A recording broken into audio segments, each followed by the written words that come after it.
All right, welcome to Blue Collar Fitness Podcast, episode 42. We have an amazing guest today. He is a host of the Mind Pump podcast. Prepare to get your mind pumped. This guy is an IFBB men's physique pro, has trained over 1,000 people, came from a troubled childhood, but has made that an opportunity to become a great leader, which is where he is now. He is a father, husband, and a fantastic podcast host, trainer. Please welcome Adam Schafer. Adam, Hey, thanks. how you doing? Good, man. Thank you, boys, for having me back on. It's good to talk to you guys.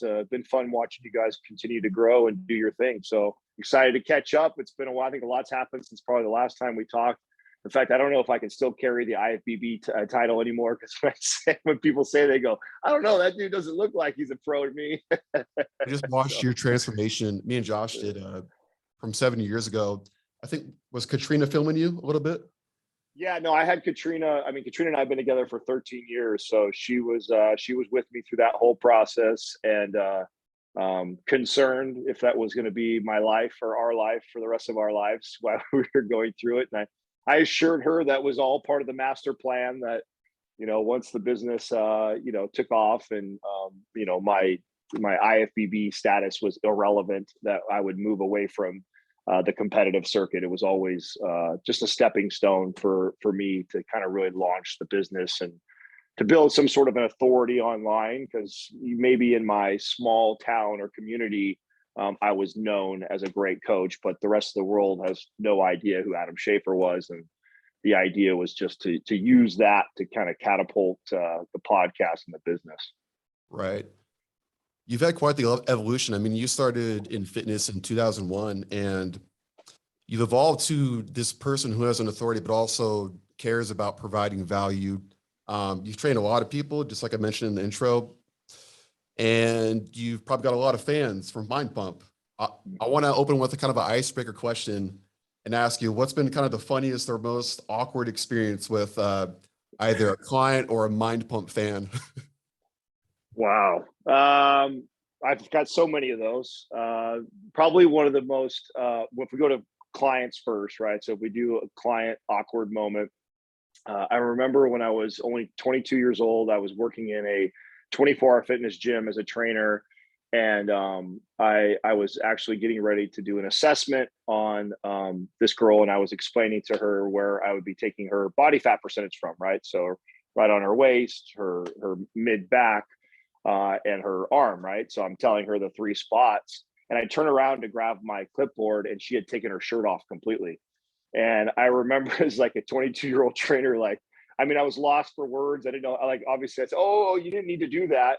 She felt very comfortable with her shirt off anyways. But I was completely nervous and probably shaking when I was taking her body fat percentage afterwards. And so that was an interesting thing. So that also set the stage for the future conversations that I would have with the assessment, is that, you can leave your shirt on. I would then say, after every telling people what I was about to do with their body fat percentage, because I just never thought that anybody would just assume that you take your shirt off for me to do that. So that's one of the first ones that come to mind as far as a client does. Embarrassing or fan stuff is really that's probably more new and unique for me, right? I think that obviously because of the size of the podcast, it's drawn a lot of attention, and we do have a large following of people. Most often, if I go to another city or town or fly somewhere, almost always do I run into somebody.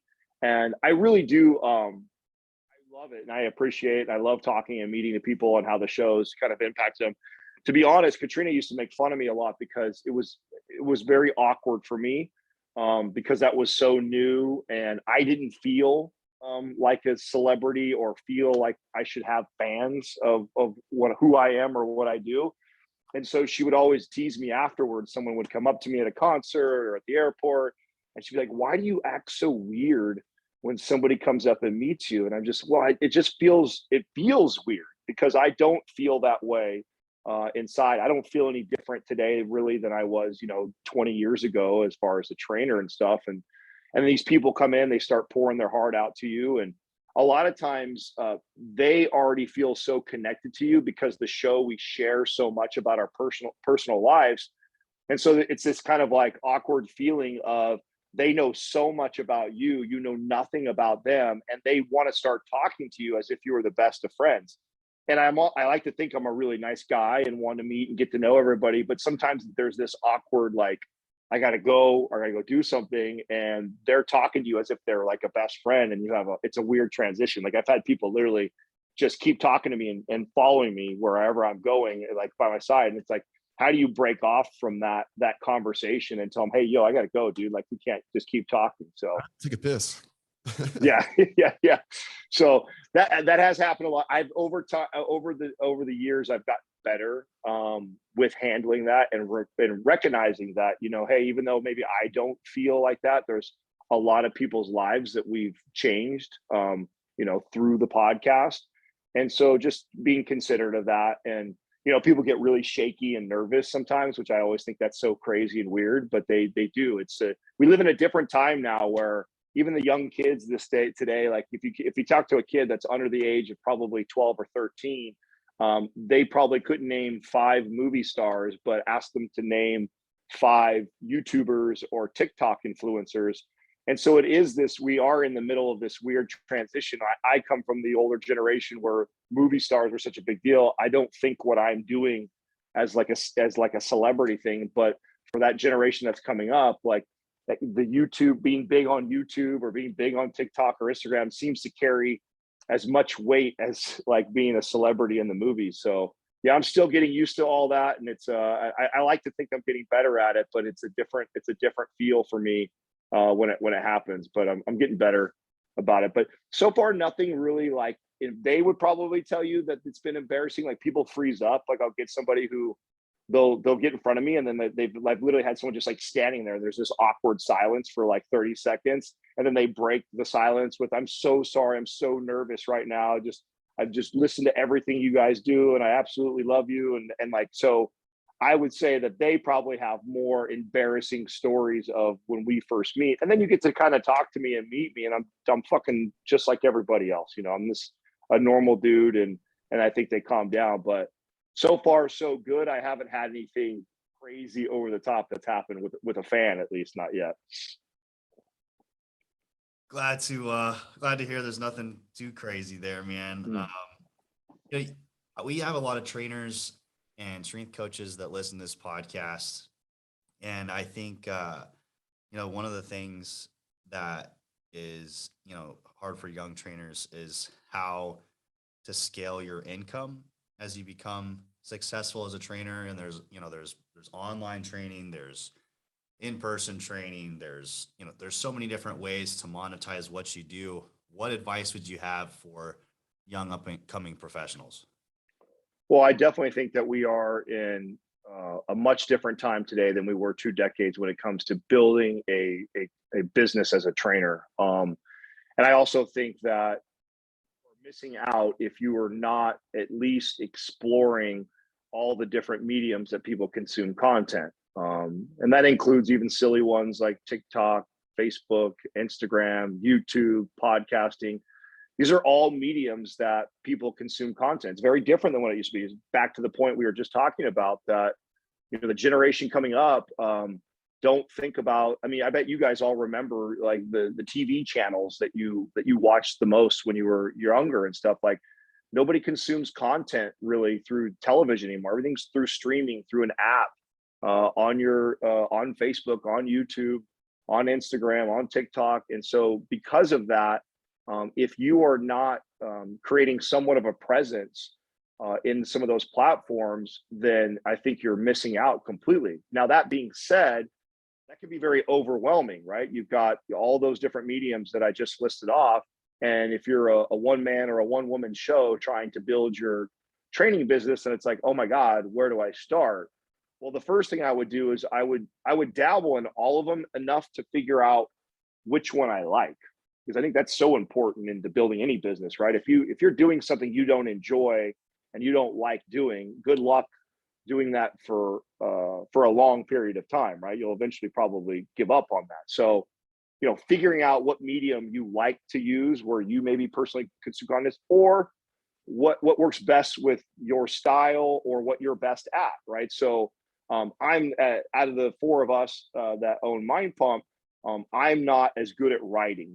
I'm just, grammatically, I'm terrible. Like, so it's something that Sal could rip out. Like, Sal could write a 500 word, short essay real quick and have that ripped out in 15, 20 minutes. And it might take me 4 or 5 hours, because I'll have to go back over and fix all my run-on sentence and fix my spelling, and just, so, me going and being on a platform or using it, like, I wouldn't be a good blogger, right? I wouldn't be good at writing long form stuff on Facebook. That's not for me. I also don't like YouTube. I don't do very well on camera. So if I'm somebody who's got to sit in front of a camera and talk for an hour or a half hour or whatever long, your 5 minutes, even your videos, probably not very good for me. So learning what works best on your strengths, and then starting to put information and content out. Now, and I get asked this question a lot, like, if I were to start everything all over again, and you didn't have Mind Pump, but you're still a personal trainer, you have that skill set, and you have to work with these mediums and build your business all over again, what would it look like?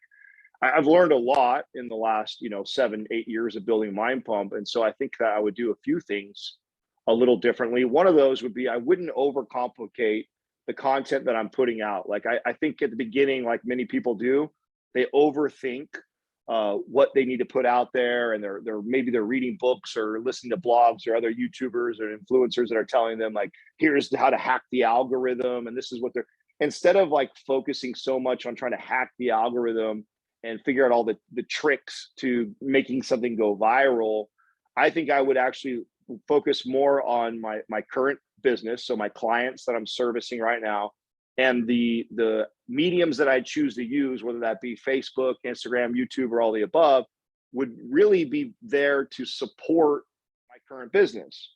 So what do I mean by that? Okay, well, I just trained Susie at 10 o'clock this morning, and her and I were talking about her digestive system, and her gut is all messed up, and these foods upset it.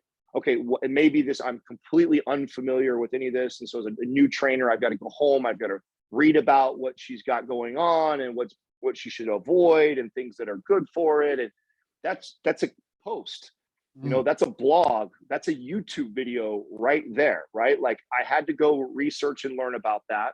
It's only going to make me a better trainer. It's going to help support Susie, so she has something to reference, that I've gone and either educated myself, or information that maybe I knew already.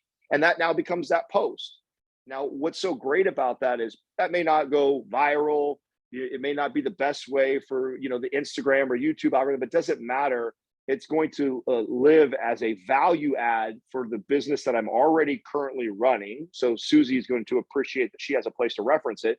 It's also going to attract potentially other clients that are suffering from the exact same thing. And now I'm kind of asserting myself as an authority on that, right? I put a post out on these are the things, and now somebody who also is suffering with that may comment. And so maybe I only get 1 or 2 people that add to my page or comment on that post because it's so obscure, but I guarantee that 1 or 2 people that comment on that hit home for them, and they are future potential clients. And so the advice that I would give to these trainers trying to build this business right now is, it's really easy to get caught up in looking at some of these massive pages that have millions of followers, and they're showing off their lifestyle and how successful they are. Like, don't get caught up in that bullshit. And you don't necessarily want to have 1 million followers overnight. Just having 1 million followers doesn't necessarily mean you have a successful business. I would much rather have 5 new people following me, that piece of content I wrote for Susie really helped them out, than to do some cool video that goes viral and I attract 10,000 random looky-loos. And that's like literally that drastic. I'd rather have 5 solid people that my content impacted than 10,000 random people that thought my video was hilarious or it was catchy or whatever. And it's a slower game, but it's a much better way to build a sustainable business. And long before Mind Pump was as big as it is and as well known as we are today, we were already a multi-million-dollar business when none of us had a following bigger than, I don't know, 30,000 followers. I think that was the biggest following we had. So you don't need to have, hundreds of thousands or millions of followers in order to build a very successful business. And so if I'm a new trainer, that's the tip I'm giving is you find the medium that works best with your style or that you enjoy doing the most. And every time you learn something or every time you teach something or help somebody out in your current business of training clients in person, be replicating that.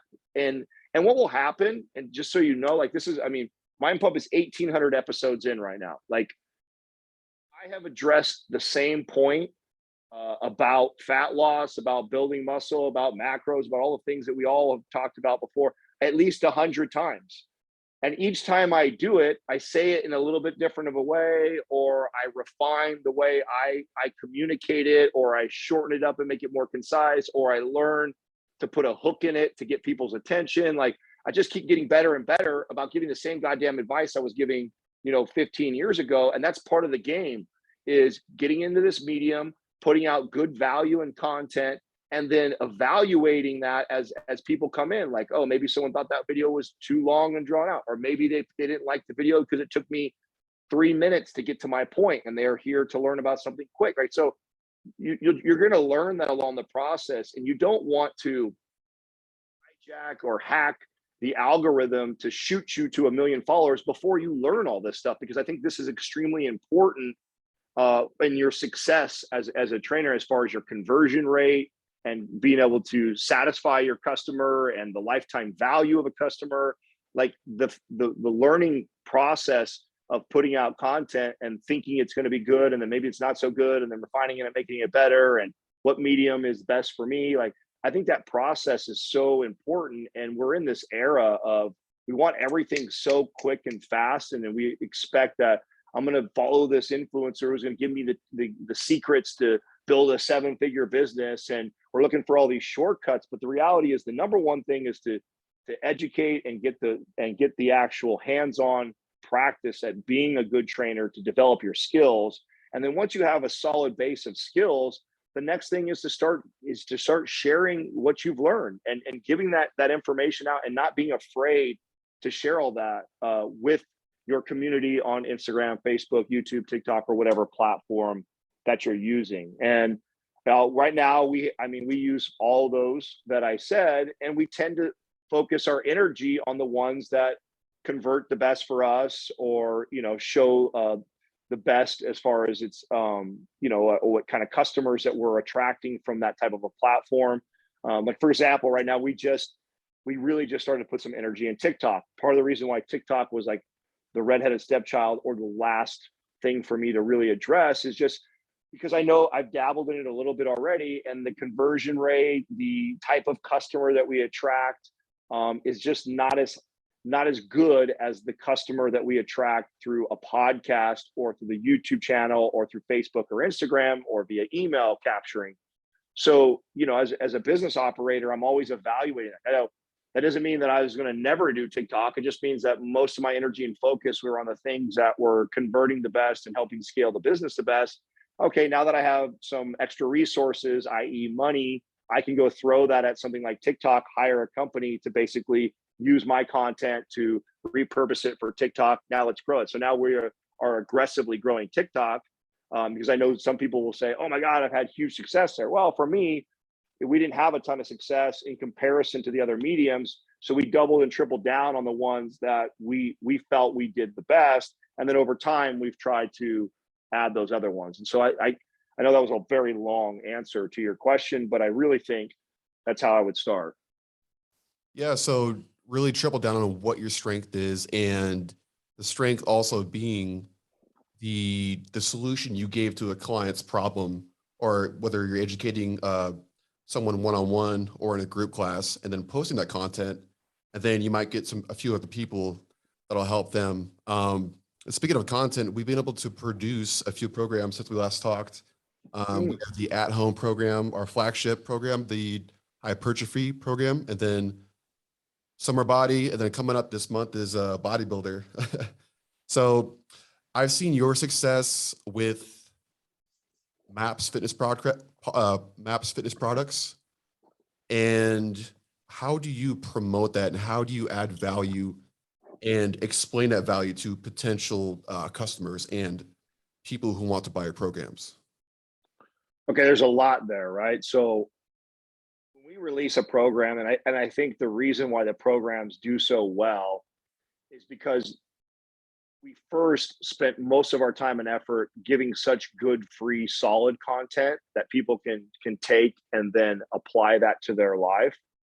And then from there, that's what builds us as an authority. That's what gets people like, oh my God, this stuff that these guys give for free has been so informative, so helpful, and have already changed things in my personal life. I'm totally willing to invest. So that's one thing. Now, a marketing, if you were to hire like a marketing team or talk to like a very salesy guy, they would talk to you about value stacking, right? So one of the things, and we do this, right? So we're aware of this. When we go to release a program, we also provide something for enough things for free that make the program the price of the program you're selling for seem like, oh my, it's a no-brainer because I'm getting X, Y, and Z for free with the program, right? So like we're getting ready to launch a program in 2 weeks. So you guys can actually watch this process. So when we launch this program, there is a full, I think 5,000 to 7,000 word document on isometrics. Everything you need to know about isometrics, the history of it, how to apply it in your workouts, examples of exercises and workouts in there so you can plug them into your current routine, all the benefits obviously of it. And it's this huge, incredibly well, and a lot of money invested in it, right? We have a writer who takes Sal's outlines and then writes it. Then we have an editor that comes back and edits. Then we have somebody who goes in and puts visuals in there. So it's packaged very well. We've invested in it, and that's something we're going to give for free. And you get that. And there's I can't think of the other one right now. Oh, reverse dieting. So then we have a whole reverse dieting guide, also 5,000 to 7,000 words. So it's a massive document. We've invested in the look of it, the content that's inside of it, tremendous value, right? And then we also have the new program that we're launching. And that program, I think, will sell somewhere for like, I think I want to say 150 or 170. I don't remember the price that we agreed on. And then we'll sell it at the launch price for a discounted price for probably 90 something to our community. So for $90, and then those two things we're giving for free, we will later sell those for 60, $70 a piece, maybe 50 on the cheap end, right? So you're getting, two things that we're going to end up selling for $100 each for free with this program, plus the program at discount. So that's called value stacking, right? We're giving so much good free information and free content with the program that it makes the purchase of and then also money back guarantees are so important in e-commerce. So one of the things that's risky about buying anything online is the fear of, I don't know this guy Connor and his programming. How good is he? I like him. I met him. I saw him on social media, and I'm interested. But then what if I buy it and I'm so disappointed? And so risking that is scary for a lot of first-time buyers with you. So having a 30-day money-back guarantee is one of the ways to increase that. And I forget the statistics on that, but having that on a program, the sales closing rate on it is extremely higher in comparison to just launching something with no guarantee. So those are a couple like sales strategies that one can use when they're launching or selling a program, is value stacking and then a 30-day money-back guarantee. It just shows the confidence in your product. I know that if you'd use this thing for 30 days, not only will you love the program, see the results you want, but then you also see all the other things that you're getting with it. And you're going to be like, that's a no-brainer for me to spend that kind of money. And like a bundle. So that's, yeah. So we're bundling value. And we actually really didn't do that a lot early on. Again, I think there's steps and levels to all the things that we talk about. And I think, learning to create value and to help people and to educate yourself, that's all the foundational stuff. And then when you start to get good at that, you start to get a little bit of momentum and you're building an audience and you're getting more customers. Okay, now we can start using some of these sales strategies where we value stack, where I give a 30-day money back guarantee, where you actually strategically launch something. So there's this little bit of like FOMO, like it's coming, and get people excited. Like, so we do all those things. We'll dedicate a whole episode, since the podcast is the strongest, most dominant medium that we have. We will do a full, like, episode that is, and what we'll do is we'll take the program. So like, you wrote bodybuilding, right? So you guys just did a bodybuilding one. So I would take all the elements around bodybuilding that make bodybuilding good for the general population, right? Obviously, if you run a bodybuilding program, it appeals to bodybuilders or somebody who wants to bodybuild. But what about Susie? Should Susie work out that way? Well, you and I both know the benefits of phasing in and out of different routines and training hypertrophy, even for 65-year-old Susie. But how do I convince her this bodybuilding program is also for her too? And so we use the podcast to do something like that. And we will gear in, knowing that might be the hurdle that we're trying to overcome. Let's use our example. Our program is going to have isometrics involved in it. Not a lot of people train with isometrics. Not a lot of people know how to use it and why is it beneficial. So we'll do a whole episode that is talking about the features and the benefits of the program and how that appeals to the broader audience, and why they all would want to do something like this before that launch. And then conveniently, the program comes out, shortly after. So that's something that I would do if I was you guys, is I would be, okay, I'm getting ready to launch this bodybuilding program. Now let me think about all the features and benefits of that program, and then put together either a series of podcasts that are kind of, alluding to that, or just building the actual value in what the features and benefits are of the program and how those people can apply that to their life, and or doing things on your other social media platforms, Facebook, YouTube, wherever else you guys are at, kind of leading up to that. It's like the crescendo. And then you have this program that drops, and conveniently, it's a bodybuilding program that we just talked to you about all those benefits. And then if you do all these other things with it, add a value, you value stack with it, it kind of is like, wow, man, this is awesome. This is such a great deal. These guys are giving me this much stuff. I'm going to give this a try. Oh, and there's no risk, you tell me, because I can return it 30 days, no questions asked. I'm in. Sign me up. I'm buying. Boom. Hook, line, and sinker. Yeah, I did a photo shoot where I got nice and jacked and tanned for the program. I was like, I better put this to use and just take what I've learned.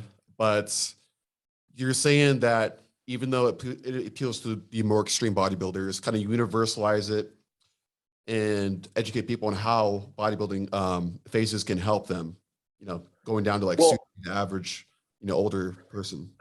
Here, I mean, yes. And the reason why, actually, this is a really good conversation or topic to talk about, because as far as helping other coaches and trainers that want to build their business, if you have an audience like that, this is something that I think is really valuable information. One of the things that I saw when we first started MINDPUMP as a huge opportunity, or blue ocean, was the fitness space has a real bad habit of selling to themselves and talking to their peers versus, and I know you guys know this because you're trainers, trying to sell and communicate to your clients. Right. It's crazy. When I look at the landscape of the most popular Instagram, YouTube, name it, okay, like fitness influencers, either you have the super entertaining, that sexy, take my shirt off, look at my abs, look at my booty, fucking appealing to other dudes that want to be jacked so bad and are hardcore into lifting and fitness. Or you have the other extreme of the super, Lane Norton, sciencey, nerdy, like I'm going to break down studies all the time. Like that appeals to the other science nerds. Like I don't know about you, but that represents less than 1% of the clientele that I trained my entire career. Like literally, I was foaming at the mouth when I got an opportunity to train a client that was like myself, that was into bodybuilding, or was it like, that it was so rare. And so when we came into this space, I'm like, oh my God, like I'm not even gonna to challenge any of those people. I'm gonna go after the fucking 98% of the world that doesn't fall in that category. And I'm gonna market to them. Dude, you sorry to cut you off, but I wanted to mention you mentioned that you want to bridge the gap between wellness and performance. That's A quote by you. And that was something that we saw. So, and there's a way to kind of do both, right? Like if you love writing bodybuilder programs and that kind of speaks to you, but what you need to communicate and the way you need to sell it is to not convince other bodybuilders and people aspiring to be bodybuilders why they should buy your program. You need to convince your dad or your aunt or your sister-in-law why she would benefit from that, because she is a representation of the majority of people that buy personal training more than the bodybuilder guy. Like that guy, even though that program may specifically been written and inspired by the competitor and the bodybuilder, like our MAPS aesthetic program is, like our MAPS split program is, but we didn't sell it that way. We sold it to the general population on why training that way is so valuable to them. Right. That's what I think, like there's this huge opportunity in the fitness space because this hasn't sunk into so many people. And because of it, I think we've been able to kind of fill that gap, and we've been able to convince so many average people. That's why, so the average lifetime value of a customer of ours is north of $800. And if you could get our programs at launch, you're getting them, most of them, for under $100. So most people own 10, 12 of our programs. And the programs from the outsider looking in at first glance might go like strongman, power lifter, bodybuilder, anabolic, like, you know, where is the average Jane or Joe? Well, that's because we don't present it like this is for strongmen or this is for bodybuilders. We present it to this is why everybody should train this way. And at some point in their lifting career, including movements that strongmen do, have incredible benefits, even for 65-year-old Susie. What? Tell me more. You have to explain that and that represents a much larger pie of people that are even potentially going to buy personal training. But yet the fitness space keeps competing with each other, and these guys are over here fighting over who's smarter, you know, who's got the latest study, and it's just like that doesn't appeal to the average person whatsoever. So if you want a program very successful, unless you become you know, the I'm so bad with like names on bodybuilders anymore, right? Unless you become like the Phil Heath of bodybuilding right now, no one is going to buy your bodybuilding program for body. I shouldn't say no one. Very few people that don't know you are going to buy your bodybuilding program to get ready for their bodybuilding show over Phil Heath's. Right. Everybody, even though you and I might know that your programming may be better, you know? So just because you and I may recognize good programming and the education and experience that you've put into program design and knowledge and information in the general population, you're not just like, and when I say you, I mean me too. I am not the authority in that space. So what I need to do is I need to show why my programming or what I've done, even though it's bodybuilding inspired, why I wrote it for the masses to use, because there's great things to learn from bodybuilding. I mean, bodybuilders are the best at mind-muscle connection, at isolation exercises, at longevity to your joint health, because they're not constantly overloading the bar and trying to hit PRs. Like they're all about the feel and the movement. There's some great value to learning to train like a bodybuilder.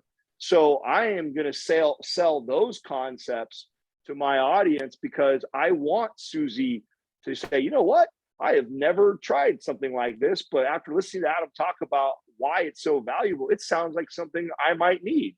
And so they're going to buy. And let me tell you, they are more buyers. The fitness dude is the freebie guy, is the guy that's consuming all the free content on YouTube and putting together and he's on Reddit and shit, you know? Yeah, he's too much of a nerd. He can take all the free stuff and combine it into his own program. That's right. That's exactly right. Yet the fitness space continues to try and market to them. And it's funny because that's not where the blue ocean is. The blue ocean is in where the general population is at, and then convincing them why all those types of programs, you know, one of our number one sold programs to women is our strongman program. Yeah. It is. And why women love it is, and we actually didn't know this was going to happen or was coming, but the program, when we were writing it with Robert Obrist and stuff, I remember when we were designing it, we're like, one of the things we were like kind of looking at it at the whiteboard. So we're like, man, this is really posterior chain heavy, a lot of glute, a lot of hamstring, a lot of back, a lot of backside stuff. Girls love that. What girl doesn't want nice hamstrings and a nice ass and a nice back? Right. And so that ended up being this massive selling point to Strong. Like, are you a woman and you want to develop your hamstrings and your glutes and your backside, and you don't do these lifts, this lift and this lift? Like, we're talking all these unconventional lifts that are strongman lifts that women probably don't do because they don't identify as a strongman, so they avoid those. And so in the podcast, we're communicating to them why those movements are so beneficial for their backside, and this program is littered with that stuff. That is how you want to sell your bodybuilding program, or any program for that matter, is, get out of your own way of thinking selling to yourself and what appeals to you, and think about the larger population of consumers are the people that you probably train from 6 a.m. to 6 p.m. at night for most of your training career. Right. You mentioned earlier that your IFBB status was a means to an end in building your business. Do you have any advice for anyone who's currently pursuing a pro card and is also in the training game? Yeah. One, when I did that, really less about, like, I really didn't think that it was going to be IFBB pro. Like, the initial thing was, I'm going to document body transformation from my current spot that I was at. So when I turned 30 years old, I actually was in the worst shape of my life. I just came out of the marijuana business, was eating a lot, sitting down a lot, not training consistently. And for the first time in my life, I felt like I was fat. I never felt that way. I was always the skinny kid who couldn't put on weight or put on muscle. And so the original thing was, okay, I had started Instagram and YouTube at the time, was, okay, nobody knows who I am. I'm 30 years old. I'm in the worst shape of my life. This is a perfect opportunity to showcase my knowledge. Like, I'm going to show you I'm in the worst shape of my life. And I committed to taking myself to the best shape of my life. And when I put that out, I'm the type of person, if I say I'm going to do it, I'm going to do it. So I announced that well before I even really started the transformation. And I just began to document it. Now, what I found and I noticed was, coming out and showing myself in that bad shape and then transforming my body and documenting the process attracted so many people to pay attention to me. That is what made me go, you know what? Well, okay. So I went from, at that point, I was at 19.8, 20% body fat. I got all the way down to 7%. Never been 7% in my life before that. The lowest I'd ever seen before that was like 9.8. So first time ever seeing 7% from the worst shape of my life. And when I did that, I got so much attention from doing that. I thought, okay, well, what's the next level that I could commit and show people, like, watch what I can do from here? I thought, well, I've never competed. I've never even wanted to compete. We look at these competitors as the pinnacle of training, right? Like, if you think of, like, who are the best at building bodies, obviously we look to the covers of magazines, which are pretty much all your bikini and men's physique. So I thought, okay, I'm going to get on stage. Now, part of the deal was, I wasn't going to use a coach or a team. I want to do it. I want to show you guys that I don't need that I don't know what I'm doing, and I'm going to figure it out. And so I showed that whole transformation in that process. And mind you, it's very similar to the original advice I was giving about a trainer who's giving it as I was learning. Because even in my experience, I was learning along the process. Like, bodybuilding actually, I mean, it really took me to a whole new level of a coach. Like, I didn't anticipate that. Like, I really was fascinated with the way when you, and you know this, Connor, because you've been this lean before, right? Like, the way your body responds to, like, every stimulus when you are super ripped and lean. Like, I could drink a cup of coffee and I could see it go through my body. Like, you could see. Yeah, it's crazy, right? Or you could literally go, you know what, this meal, I'm going to try and eat 100 grams of carbs in one sitting. Let's see what happens. And then you could see in the mirror, like, a difference. Or I'm going to go way lighter and see. So my point is that as I'm learning this, I'm putting it out, I'm sharing it, because here I am in the space at that time in my life, already a decade. and I'm still like learning and piecing this fascinating stuff together. Wow, that's really valuable, interesting content that I assume that these people that are paying attention to me probably want to hear. And so I would share all the nuances of, you know, the dieting and the training and the rest and recovery and the water intake and the manipulation of carbohydrates and the different styles of diets and the different types of foods, how they affected me. So I'm posting those types of posts as I'm going through the journey. So if you know, back to your original question, like the advice that I have is treat it the same way as you are learning through that process. Share that information, you know, especially if it was something unique and new to you that you didn't know before. But when you share it also too, this is where trainers have a hard time, have to dissolve the ego, get away from, and this is very hard for content creators, is, and I'm guilty of this when I first started too, is when I put something out, I'm not doing what I should be doing, which is thinking about my end consumer. I'm actually thinking about my peers and how they're going to judge me. Is this smart enough? Am I using the right verbiage? You know, is this the right science to support what I'm saying? Like, and I'm nervous to put it out because I'm thinking about them more than I'm thinking about the person I'm going to help. And by the way, this is why we have dumb people at the top of the fitness chain that are making all kinds of money, because they don't give a fuck about that. They truly are trying to help a lot of the time, and they just say it the way they want. And I know it drives the science guys crazy, because they're like, oh my God, here he is, 1 million followers, and he's giving terrible advice. But the truth is, he's leading from his heart, and he's trying to help, he or she. And that is something that the more nerdier science-based guys can learn from, is stop trying to speak on your platforms to appeal to your peers, and really think about the end consumer and help educate them in the simplest way that you can. So to me, that's the advice, is, you know, post your journey, share what you're learning. Don't fucking care about the people that your peers, care about the people you're truly trying to help and teach and provide that information along your journey. And I think you'll start to attract a lot more customers and paying people. You might get a little bit of hate along the way. You might get a lot of people who want to put you down and say, that's not the science, or that's not how it works. Ignore that bullshit, and keep trying to give and add value to the people that will probably end up buying, and not try and appeal to your peers that are going to try and put you down because you're not as smart as they are, as experienced as they are. That's good advice. And I feel like that really helped you out a lot. So a lot of the listeners can really benefit from taking that approach and educating potential buyers and educating themselves by learning and documenting that journey. Again, man, I watched those videos of back in the day. I think it was back in 2014 or 15. You're shooting those videos with Katrina. Year before and after was completely different. Yeah. Crazy. I mean, I was like I said, I was really blown away by something that I was completely unaware of, how certain foods were affecting me until I started competing, because I was so lean and I became so sensitive to things. I could really see how something would like totally bloat me. And me, like, up until that point, like, bloat, you know, was like a normal thing. Like, there's everybody, and so again, here's a perfect example. Like, that was like an aha moment for me. So there's a great piece of content. A lot of people don't even realize they're eating foods that their digestive system is just not agreeing with, but because it's a normal food they've been eating their whole life, they just fucking ignore those signals that their body is trying to tell them that this food is not agreeing with you.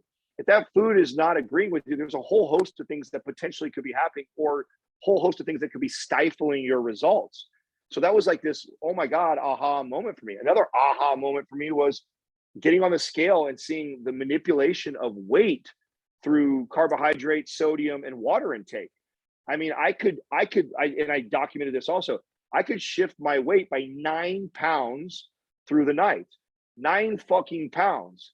And it was just simply by pushing the carbs in the day before and drinking a gallon plus of water. And then through the night, all of that being released.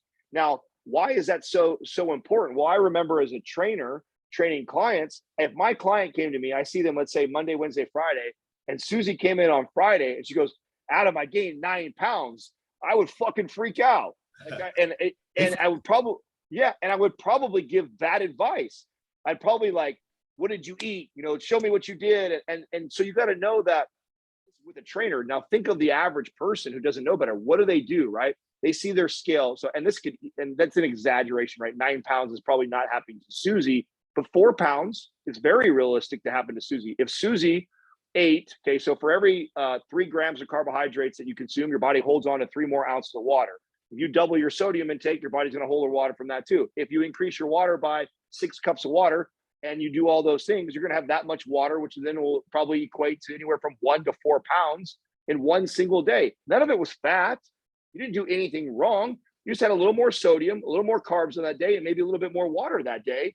And now your weight fluctuates. But here's the educational piece, or the piece that I was sharing on my platform, was a lot of people see the scale go up or down, and then they dramatically shift what they're doing. The next day, I see this all the time.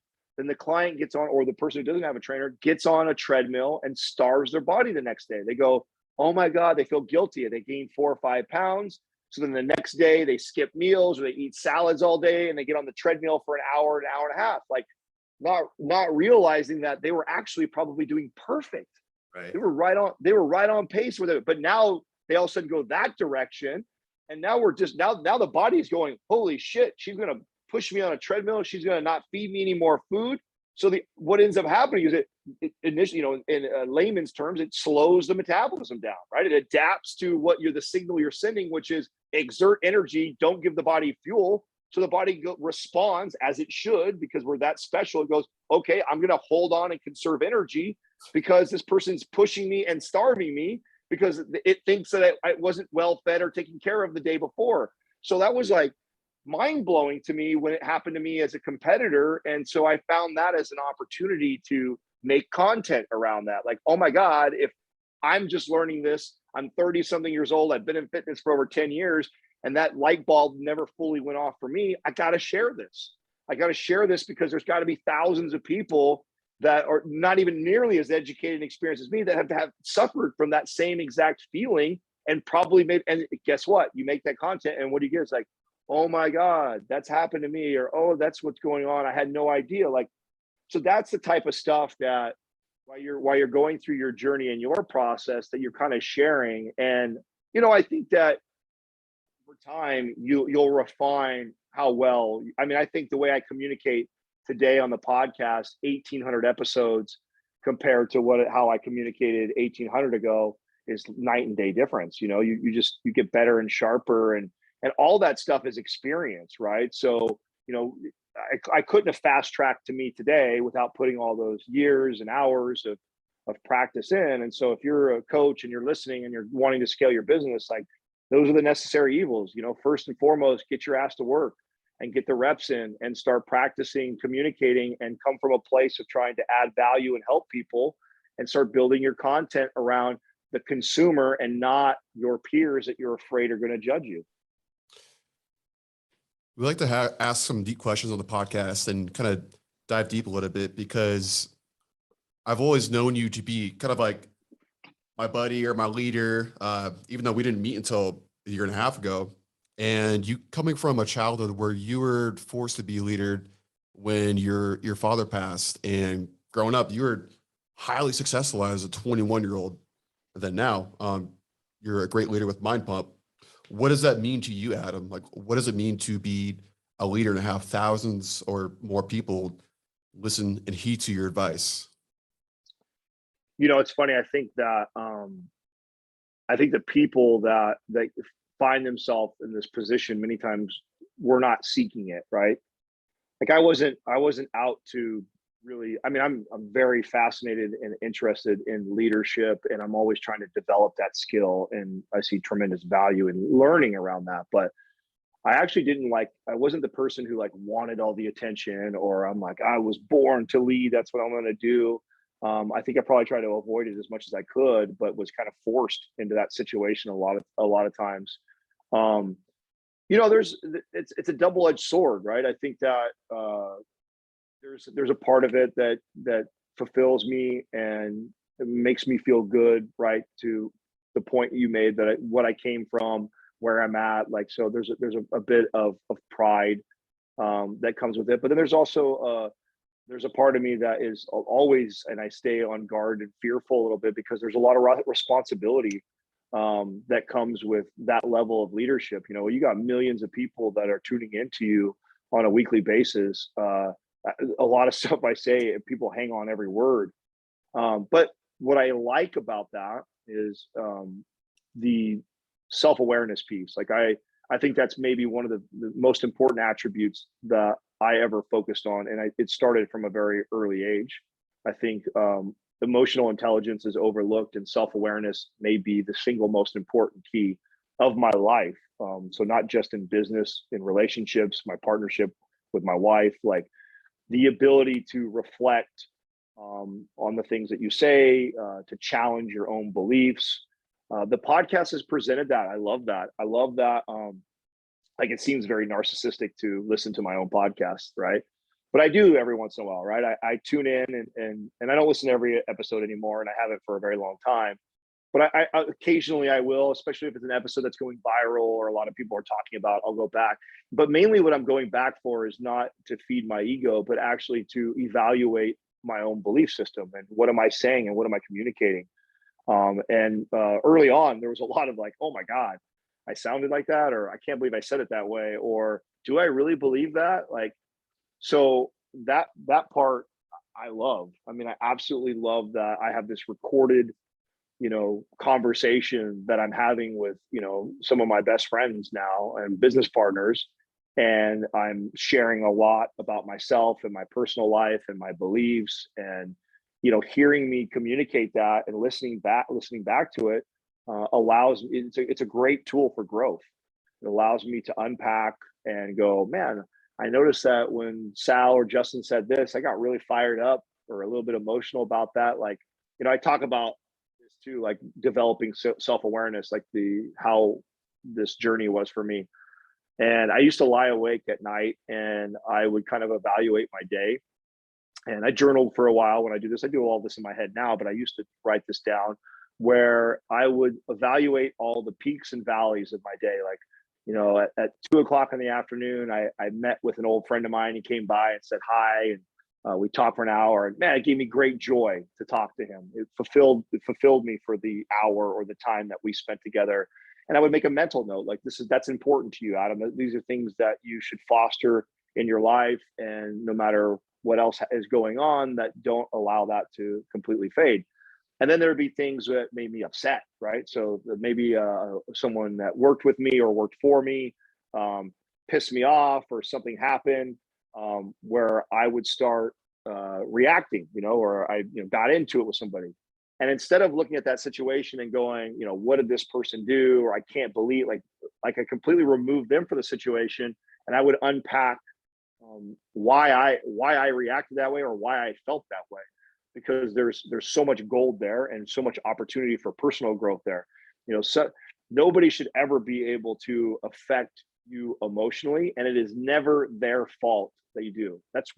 And fucking let that sink in a little bit, because that's really tough for people to accept, right? Someone does some really fucking dirt to you, whatever, whether they said something, they did something to you, and you got really upset. It's natural for us to blame and go like, I can't fucking believe they did that. I can't believe they said that.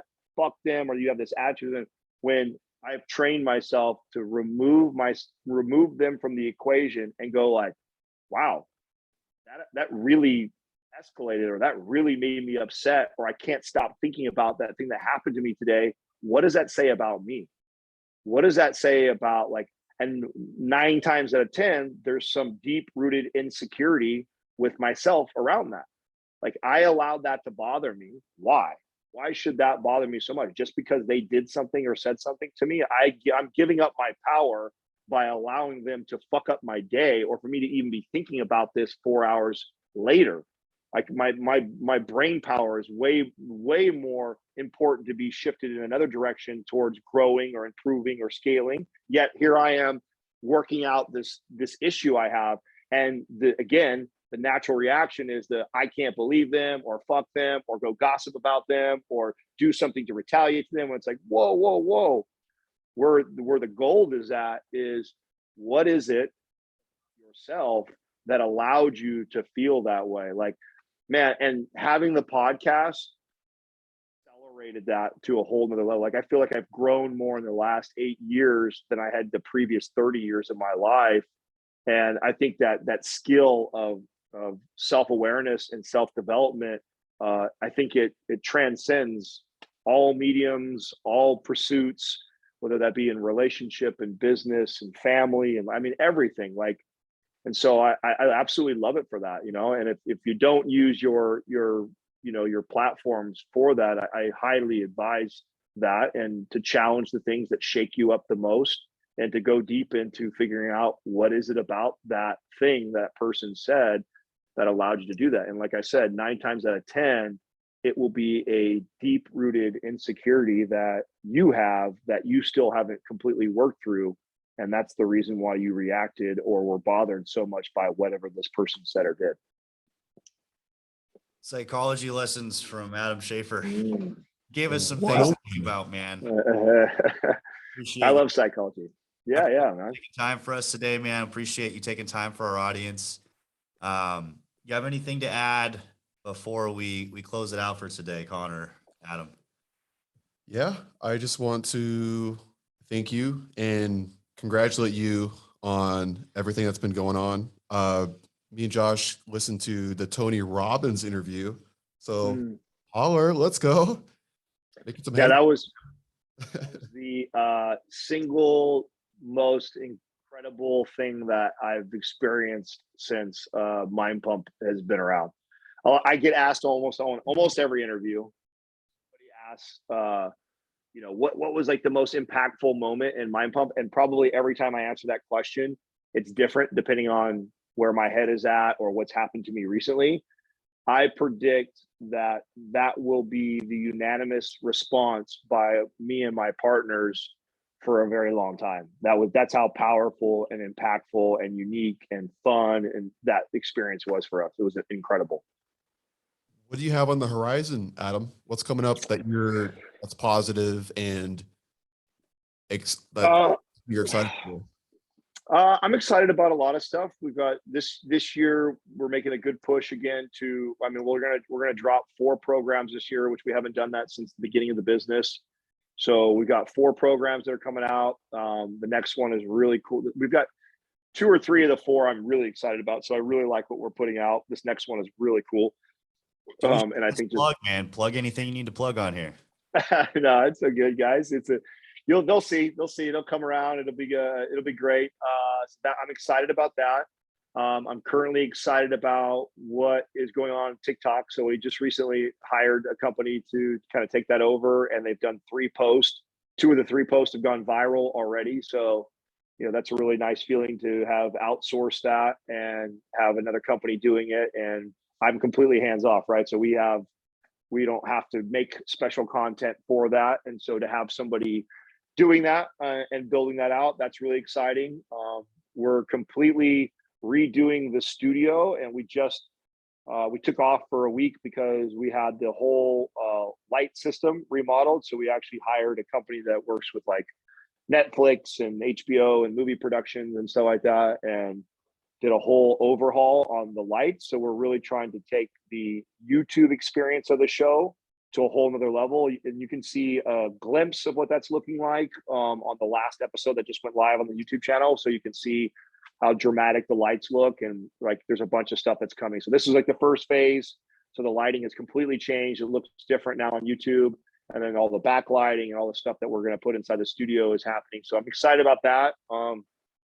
And I'm excited about the growth of the YouTube channel. We waited a really long time to put the podcast on there because we thought, who the fuck is going to want to sit and watch, 3 guys talk on a podcast? I couldn't have been more wrong. I know I couldn't have been more wrong about that, and regret not starting that sooner, because that is Rogan's audience, because he went to Spotify. So yeah, it's growing rapidly. We're adding anywhere between 500 to 1,000 subscribers every day. So that thing is growing really, really quick and is definitely, and then of course the revenue and business is scaling right along with it. So those are just a few things. Guests, I mean, Tony Robbins was on the top of my list of people that I wanted to interview. So Jordan I don't Peterson. have any. Peterson has been scheduled and rescheduled twice in our schedule. We've just had schedule conflicts. He got sick the first time, and then I can't remember what happened the second time. We're friends with Michaela, so his daughter. So we have the contact. He's already agreed to come on. It hasn't happened. We haven't, and I wish I would have never brought it up and talked about it, because people always ask like all the time now, like, where's Jordan Peterson? Where's Jordan Peterson? So yeah, so I do. I look forward to that time when we finally get to connect with him. And then we're doing a lot of stuff outside of that's all very specific to Mind Pump Media. But really where I spend most of my energy and effort is in Mind Pump Investments. So I really love that. So I kind of geek out on the other businesses that we've built and spend most of my reading time, most of my conversations, and I'd say at least 80% of my workday are actually not related to Mind Pump Media, related to Mind Pump Investments. So I think we're on seven or eight companies that we are angel investors in. We've bought 15 properties in the last 2.5, 3 years. I've got into flips, short terms, long-term rentals, duplexes, single family homes. So a lot of my energy is on that. So I manage all that for us. And so I spend most of my time doing that. And I'm very excited about that.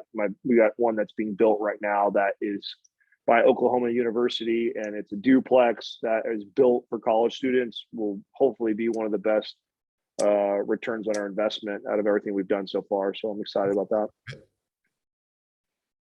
What did you say, Connor? That's in Norman, Oklahoma. Yeah. Yep. We got Norman. Yeah. So we got Norman. Right. So I'm in Oklahoma, Ohio, Nevada, Michigan, Utah, Texas, California. Can I give you an idea? Sure. Okay. So next year, what you guys can do is get the property near Columbus, Ohio, do a podcast there, and then go to the Arnold. That would be. I know we missed the Arnold again this year, and I think the only reason why we missed this year is I think everybody was still a little hesitant with COVID still just kind of slowly drifting away. I can't wait to get back to our live events again. I mean, that's probably one of the things that we all miss the most, even though it's not the most profitable for the business. I think it's one of the most valuable things that we do as far as reigniting our energy on why we do this. It's very easy when you get to the place that we've kind of arrived as far as the scale of the business to forget why you do all this. It gets really easy to be, overwhelmed by all the day-to-day stuff and all the moving parts that we have, that sometimes we forget to kind of take a deep breath and be like, oh, remember why we all really started this, 8 years ago? And nothing grounds us like that, like meeting, the listeners that have been listening to the show for years and the impact that we're making. And so I look forward to getting back to that. We will be there. So we went to the Seattle one. I was a shithead undergrad, like 2007. Drove up, man. That felt like yesterday. Yeah. Time flies. We'll get back to it, and I'll make sure you guys have VIP access and everything. So we'll definitely do that. And I'll keep you in the loop. And you can hold me to that. So if I forget to reach out to you, you can reach back out to me and say, yo, what the fuck? You said I got VIP access. Where's it at? VIP access. Yeah. Go to a workshop or just come visit your studio one day. And you're in Oakland, California, or San Jose. So it's not far from there. We're also, so I don't know. I mean, if you guys aren't in, so something that's really valuable to you guys, if you didn't know that we do this already. So we partnered with NCI. And we do a mentorship. So every Wednesday, Sal, Justin, Doug, or myself is on a call. It's only $99 a month.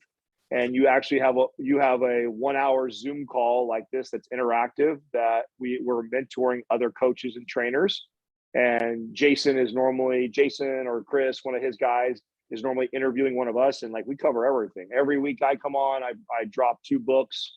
And then they have a topic they want to cover, and it's everything from the stuff that we talked about on the show already to everything you can think about back end business stuff. And it's so inexpensive.